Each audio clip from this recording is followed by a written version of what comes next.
Good morning, Miss Abalos. How are you feeling today? Are you ready for another try? I'm not sure, nurse. My legs feel weak. What if I fell again? Falling is part of training. What matters the most is that you keep trying. I'm always here to guide you until you can do it by yourself. Take it slow. Let's take step one at a time. Focus on shifting your weight. Alright? There you go. Very good. You're moving better than yesterday. See how your balance is improving? Really? I think I could stand again. Maybe next time I'm joining the marathon. Well, maybe not a marathon, but who knows?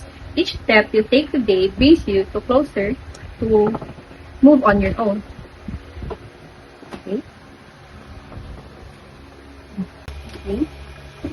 Step now. Slowly.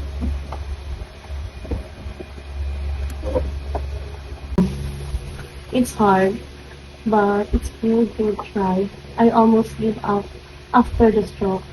I thought I always depend on others.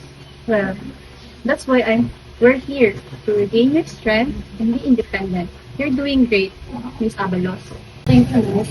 You make me believe I can actually do this.